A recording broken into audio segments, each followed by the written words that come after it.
सभी मित्रों को राम राम। मित्रों, स्वागत है आपका फिर से राजस्थान जीके के साथियों एंटीबायोटिक सीरीज में। हम लोग बात कर रहे हैं वन रिपोर्ट। आपकी विशेष डिमांड थी कि सर एक वन रिपोर्ट पे हमें जो नवीनतम आंकड़े हैं वे आप लोगों को हमें दे दीजिए। मित्रों, आपके इस वन रिपोर्ट को मैंने तैयार किया है, सूजस का सहारा लिया है और आपकी सूजस जो जून माह की सूजस है उससे मैंने ये आंकड़े उठाए हैं। लगभग साथियों लगभग सूजस के ही आंकड़े हैं यहाँ पे। तो आपके करंट का करंट हो जाएगा, सूजस की सूजस हो जाएगी और वन रिपोर्ट की वन रिपोर्ट हो जाएगी। साथियों बिल्कुल स्वागत है। जो साथी भाई नए हैं वे हमारे क्लास को साथियों चैनल को सब्सक्राइब कर ले। और भाई देखो, अगर वाकई आपको साथियों लगे कि सर का प्रयास अच्छा है तो आपको आगे बढ़ने से पहले लाइक कर देना चाहिए कि वाह गुरुजी मजा आ गया, बहुत बढ़िया। देखिए आप लोग आगे बात करते हैं साथियों कि आप लोगों के वन रिपोर्ट हमारी जारी होती है प्रत्येक 2 वर्ष बाद वन रिपोर्ट जारी होती है। तो आप लोगों की ये जो वन रिपोर्ट है ये आपके 17 नंबर की वन रिपोर्ट है। कौन से नंबर की है? 17 नंबर की वन रिपोर्ट है। यानी हम लोग कहेंगे कि ये वन रिपोर्ट, तो कौन से नंबर की वन रिपोर्ट है? आप लोग कहेंगे गुरुजी 17 नंबर की क्या है? वन रिपोर्ट है। ठीक है, अब बात करते हैं कि हमारा भारत का कुल क्षेत्रफल कितना है। 3,42,239 वर्ग किमी है। राज्य में जो कुल अभिलेखन आप लोगों के वन है वे है आपके 32,864। तो वहां 34 यहां 32, मतलब अगर पूरा 34,000 हो जाता तो हम मान लीजिए 10% के आसपास होगा, लेकिन नहीं, ये कम है आप लोगों के। वहां 3,42,000 यहां केवल 32,000।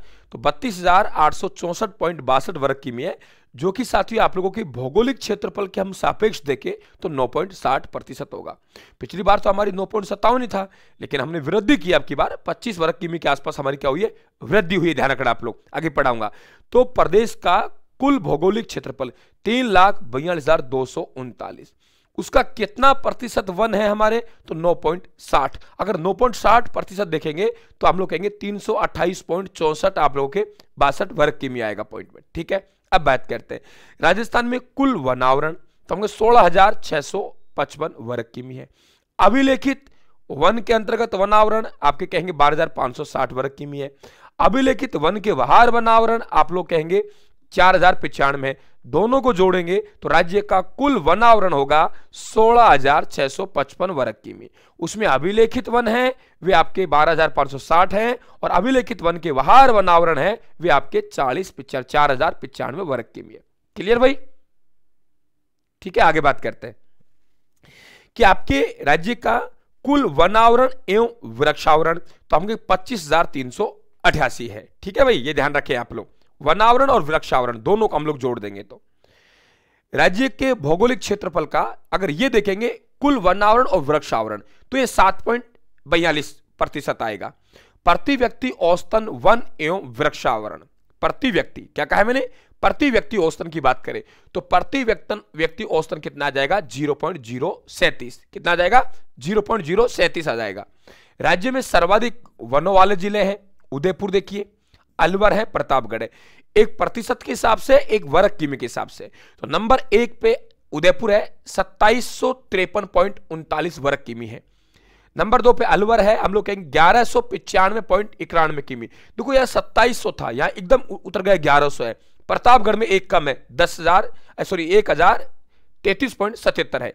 तो यहां कहेंगे 2753.39 वर्ग किमी उदयपुर में, अलवर में 1195.91 वर्ग किमी, प्रतापगढ़ में 1033.77 वर्ग किमी।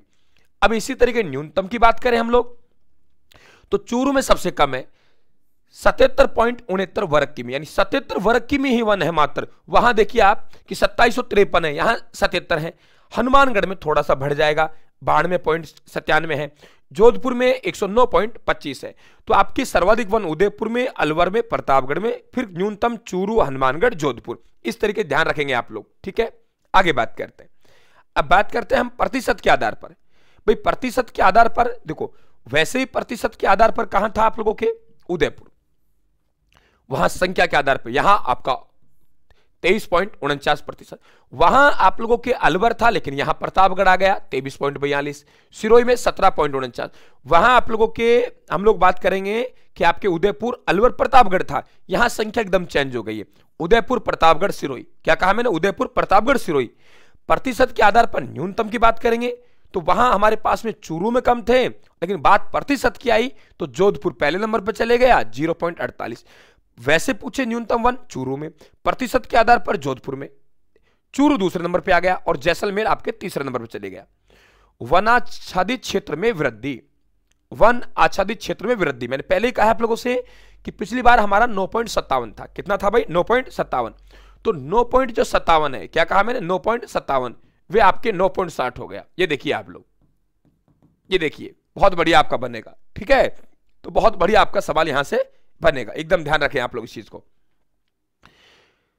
तो यहां वनाच्छादित क्षेत्रों में वृद्धि, तो हमें 25.45 वर्ग किमी।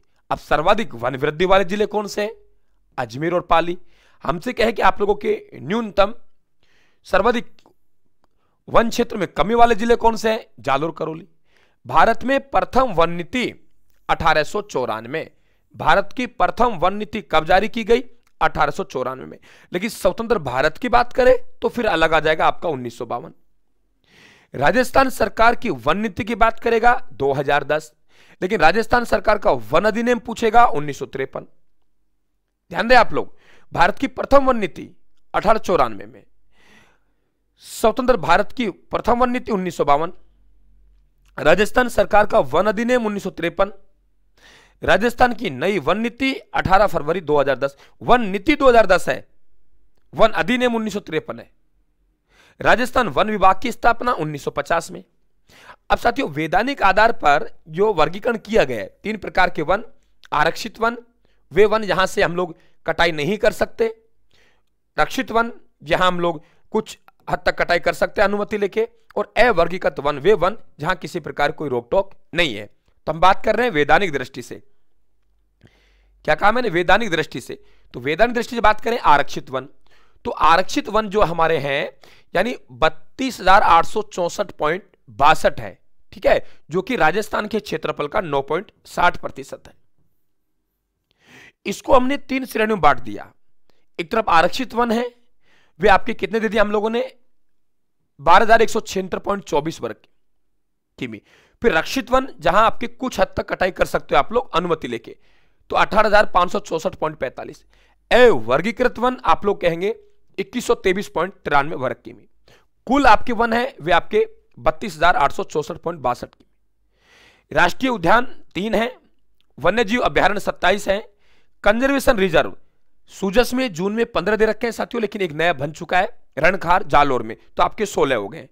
बाघ परियोजनाएं 4 हैं, क्योंकि चौथी टाइगर प्रोजेक्ट हमारा आपका रामगढ़ विषधारी बन चुका है। ठीक है, रणथंबोर हो गया, इसके बाद साथियों सरिस्का हो गया, आपके मुकुंदरा लिस हो गया और रामगढ़ विषधारी हो गया। तो 4 आप लोगों के बाघ परियोजना हो गई। पक्षी स्थल की बात करें तो 2 हैं, केवलादेव और सांबर। ठीक है, रामसर साहित्य में भी शामिल है, ध्यान रखना आप लोग। आगे बात करते हैं कि कुल प्रादेशिक मंडल, देखिए कुल प्रादेशिक मंडल कितने हैं? तो कुल प्रादेशिक मंडल है हमारे पास में, कुल प्रादेशिक मंडल, तो कुल प्रादेशिक मंडल है 38। ये सूजस से उठाए हैं मैंने। वन्यजीव मंडल कितने हैं? 16। कई जगह 12 मिलेंगे, कई जगह 13 मिलेंगे, लेकिन अब सूजस में ये 16 आ रहा है। वन विभाग द्वारा प्रशिक्षण देने वाली 4 संस्थाएं जो प्रशिक्षण देने का काम करती है। बड़े सवाल बनेगा।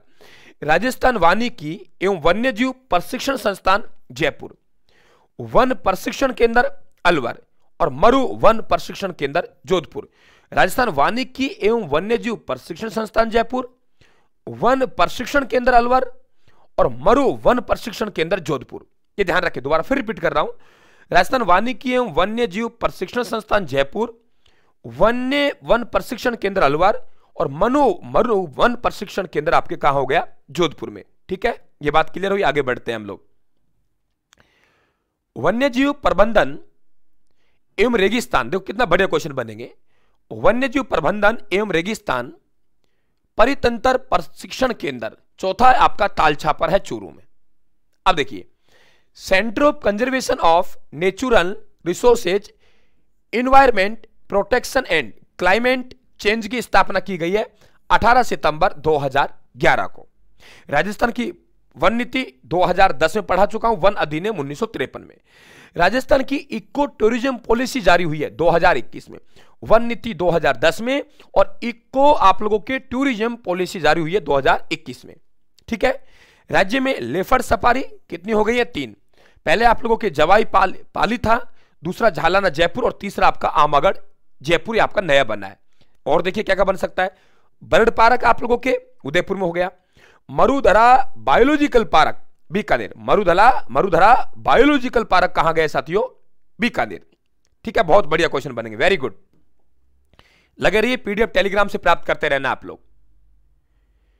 तो यहां पे हम लोग बात करें बर्ड पार्क, देखिए क्या कहा मैंने, बर्ड पार्क हो गया आप लोगों को उदयपुर में, Marudhara biological park Bikaner, Marudhara biological park कहां हो गया, बीकानेर में, पुष्कर बायोलॉजिकल पार्क अजमेर में, कुरंजा प्रवासी पक्षी का निवास स्थल फलोदी जोधपुर, कुरंजा प्रवासी पक्षी का निवास कहां हो गया, फलोदी जोधपुर, पुष्कर बायोलॉजिकल पार्क कहां हो गया आप लोगों के अजमेर में, और मरुधरा बायोलॉजिकल पार्क कहां हो गया साथियों आप लोगों के बीकानेर में। ओके, आगे बात करते हैं। जायका के द्वारा हमारे कुछ वन विकास एवं पर्यावरण संरक्षण के लिए योजनाएं चलाई जा रही हैं, जैसे इंदिरा गांधी क्षेत्र वृक्षारोपण परियोजना हो गई, अरावली वृक्षारोपण परियोजना हो गई, वानिकी विकास परियोजना हो गई, राजस्थान वानिकी। लेकिन बात आती है साथियों कि जायका का पूरा नाम है क्या, जायका का पूरा नाम क्या है, तो जायका का पूरा नाम आएगा जापान इंटरनेशनल कोऑपरेशन एजेंसी, ये जायका का पूरा नाम है। क्लियर, आगे बढ़ते हैं। जायका के सहयोग से वन विकास एवं पर्यावरण संरक्षण के लिए चलाई जा रही योजनाएं हो गई, ये तो क्लियर हुआ हमारे पास में। आगे बात करते हैं हम लोग। भारतीय वन्यजीव संस्थान, क्या कहा है मैंने, भारतीय वन्यजीव संस्थान, भारतीय वन्यजीव संस्थान देहरादून के तकनीकी सहयोग से जैसलमेर जिले के किस स्थान पर स्थापित केंद्र पर अंडों की कृत्रिम हेचिंग चूजे, शायद संख्या 18 होनी चाहिए, प्राप्त किए जाकर उनका पोषण किया जा रहा है। सम केंद्र, बहुत अच्छा क्वेश्चन बनेगा कि भारतीय वन्यजीव संस्थान देहरादून के तकनीकी सहयोग से जैसलमेर जिले के किस स्थान पर स्थापित केंद्र पर अंडों की कृत्रिम हेचिंग चूजे प्राप्त किए जाकर उनका पोषण किया जा रहा है, सम केंद्र। राज्य में वनाच्छादित क्षेत्रफल को सरकार की योजना है कि 2040 तक कितना गुना बढ़ाने के लिए योजनाबद्ध तरीके से कार्य किया जा रहा है, आप कहेंगे 3 गुना। बात क्लियर हुई कि आपके राज्य में वनाच्छादित क्षेत्रफल को वर्ष 2040 तक कितना गुना बढ़ाने के लिए योजनाबद्ध तरीके से कार्य किया जा रहा है, आप लोग कहेंगे 3 गुना। विश्व पृथ्वी दिवस 22 अप्रैल को, विश्व पर्यावरण दिवस 5 जून को, और ओजोन परत संरक्षण दिवस 16 सितंबर को, और खेजड़ी दिवस ये आपके 12 सितंबर को। ये आपके वन संपदा से संबंधित साथियों आपके करंट थी, पूरी तरीके से मैंने आपको यहां तैयार किया गया है। आप मेहनत करते रहिए, मैं आपके साथ हूं, चिंता करने की आवश्यकता नहीं है साथियों। और जो इंसान मेहनत करता है उसका परमात्मा सहायता करता है, मैं तो ये जानता हूं भाई।